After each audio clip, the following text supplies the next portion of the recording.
Team India captain Rohit Sharma ఎలాంటి విధ్వంసకర ఆటగాడో ప్రత్యేకంగా చెప్పాల్సిన పని లేదు. ఎలాంటి పిచ్ పైనైనా ఏ పరిస్థితుల్లోనైనా ఎదురుగా ఎంత తోపు బౌలర్ ఉన్నా మంచినీళ్లు తాగినంత సులువుగా భారీ షాట్లు ఆడగల సత్తా రోహిత్ సొంతం. అతను అంత భీకరమైన బ్యాటింగ్ చేస్తాడు కాబట్టే మోస్ట్ డేంజరస్ ఓపెనర్గా పేరు తెచ్చుకున్నాడు. వన్డేల్లో అత్యధిక వ్యక్తిగత స్కోర్ రికార్డు రోహిత్ పేరిటే ఉంది. శ్రీలంకతో 2014లో జరిగిన వన్డేలో ఏకంగా 264 పరుగులు బాదాడు. వన్డే క్రికెట్ చరిత్రలో ఇంత భారీ స్కోర్ ఏ క్రికెటర్ చేయలేదు. ఇప్పటికీ ఇదే వరల్డ్ రికార్డ్.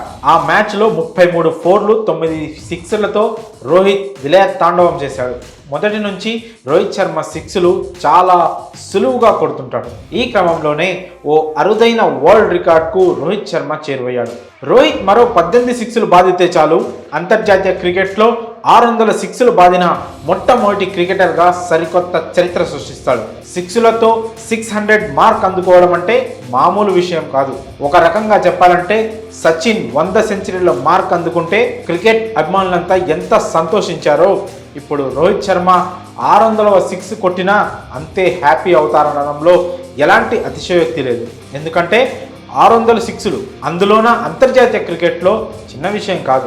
చాలామంది క్రికెటర్లు ఈ ఫీట్ను కలలో కూడా ఊహించి ఉండరు. అలాంటిది రోహిత్ శర్మ ఈ అరుదైన ప్రపంచ రికార్డుకు కేవలం 18 సిక్స్ల దూరంలో ఉన్నాడు. అయితే గురువారం నుంచి ఆఫ్ఘనిస్తాన్తో 3 టీ20ల సిరీస్లో రోహిత్ శర్మ బరిలోకి దిగనున్న నేపథ్యంలో ఈ సిరీస్లోనే రోహిత్ 600 సిక్స్ల మార్కును అందుకుంటాడని అతని అభిమానులు ధీమా వ్యక్తం చేస్తున్నారు.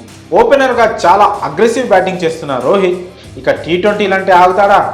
3 మ్యాచ్ల్లో 2 మంచి ఇన్నింగ్స్లు ఆడినా చాలు 18 సిక్స్లు ఈజీగా బాధేస్తాడని భారత క్రికెట్ అభిమానులు సైతం ధీమాగా ఉన్నారు.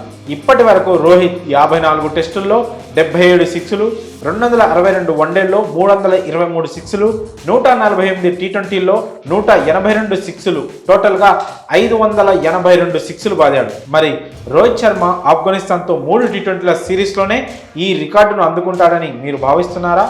మీ అభిప్రాయంలో కామెంట్స్ రూపంలో తెలియజేయండి.